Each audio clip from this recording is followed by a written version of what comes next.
নমস্কার, আশা করি আপনারা সবাই খুব ভালো আছেন। আজকে ভিডিওটা আমি পুকুর পাড় থেকেই শুরু করলাম। এখানে এসেছিলাম গিমে শাক তুলতে। শাক তোলার আগে আমাদের বাড়ির চারপাশের পরিবেশটা আপনাদের সঙ্গে শেয়ার করলাম। দেখুন, পুকুর পেরোলেই রয়েছে দিগন্ত বিস্তৃত মাঠ, আর মাঠে বোরো ধান চাষ হয়েছে। পুরো মাঠ একদম সোনালি ফসলে ভরে গেছে। আর এদিকে দেখুন কি সুন্দর গিমে শাক হয়েছে। গরমকাল, পুকুরের জল কমে গেছে, আর পুকুরের পাড়ের ঠিক নিচের দিকে প্রচুর গিমে শাক হয়েছে। এই শাকগুলো ওপর থেকে তুলতে গেলে জলে পড়ে যাওয়ার সম্ভাবনা রয়েছে, তাই মা পুকুরের নিচ দিয়ে জলের উপর থেকে শাকগুলো তুলে নিচ্ছে। এই গিমে শাক খেতে তেতো লাগে, তবে এই শাক খাওয়া খুব উপকারী। এই শাক গরমকালে সাধারণত বেশি পাওয়া যায়, আর এই শাক সম্পূর্ণ প্রাকৃতিকভাবে জন্মায়। কোনো রকম সার বা কীটনাশক প্রয়োগ করার প্রয়োজন পড়ে না। এই শাক আমাদের শরীরে বিভিন্ন উপকারে লাগে।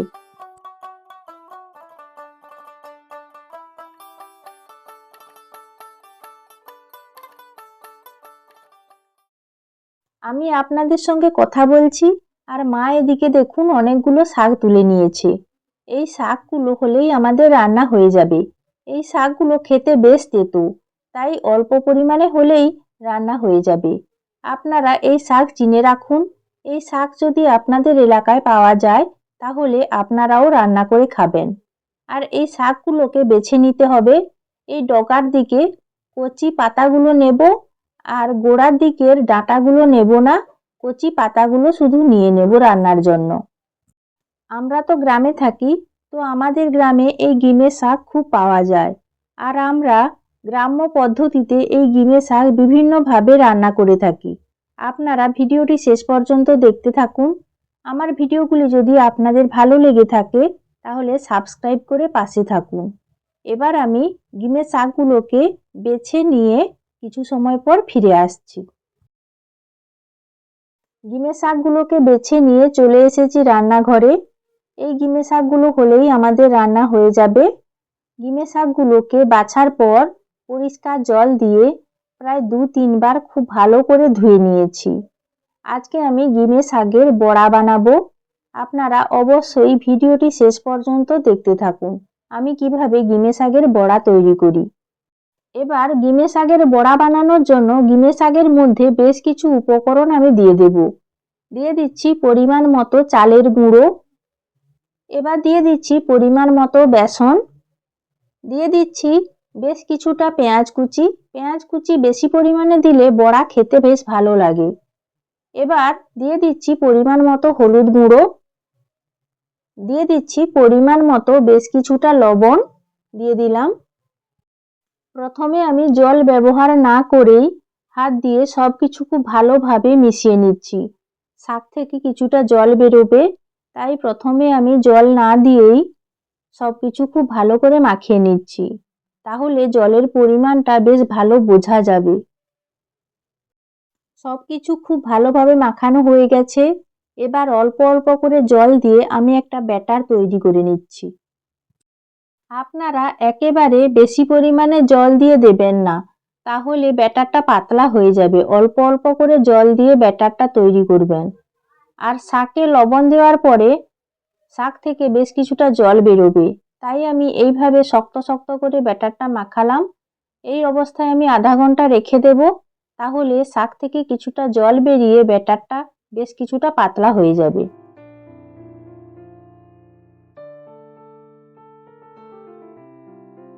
প্রায় 40 মিনিট পর ফিরে চলে এসেছি।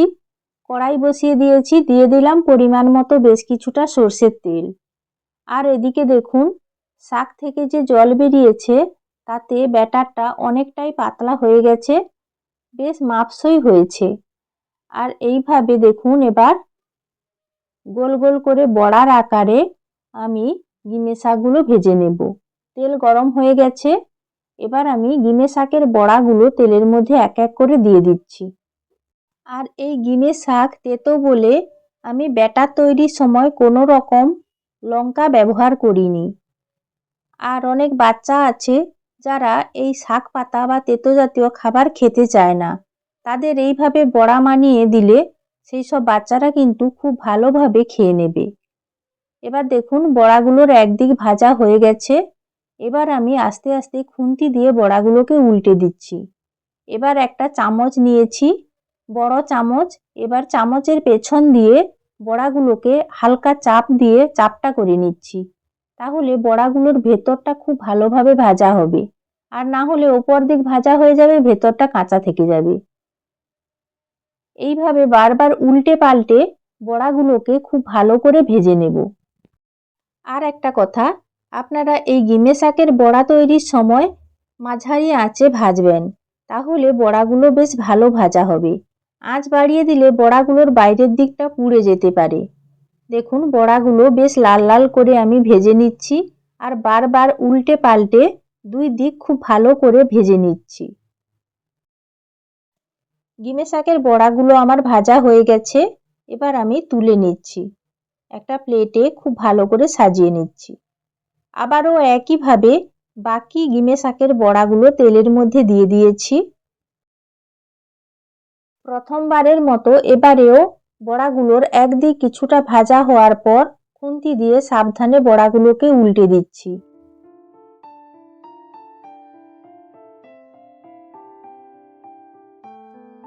আবারও চামচের পেছন দিয়ে বড়াগুলোকে হালকা চাপটা করে দিচ্ছি। এইভাবে আগের মতো সব বড়াগুলো আমি ভালো করে ভেজে নেব।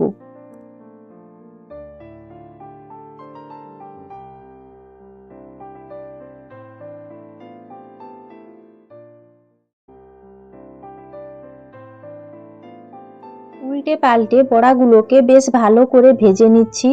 দেখুন বড়াগুলোর কালার চেঞ্জ হয়ে যাচ্ছে ধীরে ধীরে, বেশ লাল লাল কালার হয়ে যাচ্ছে।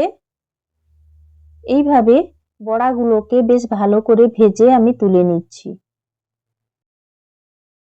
আপনাদের এলাকায় যদি এই গিমে শাক পাওয়া যায় বা বাজারে কিনতে পাওয়া যায়, তাহলে আপনারাও এইভাবে বাড়িতে গিমে শাকের বড়া বানিয়ে খাবেন, খেতে খুব ভালো লাগে। আর এই গরম গরম বড়া ভাজা দিয়েই সব ভাত খাওয়া হয়ে যাবে। আশা করি রান্নার ভিডিওটি আপনাদের ভালো লেগেছে। আর আমার ভিডিওগুলি যদি আপনাদের ভালো লেগে থাকে, তাহলে লাইক, শেয়ার ও কমেন্ট করে পাশে থাকবেন।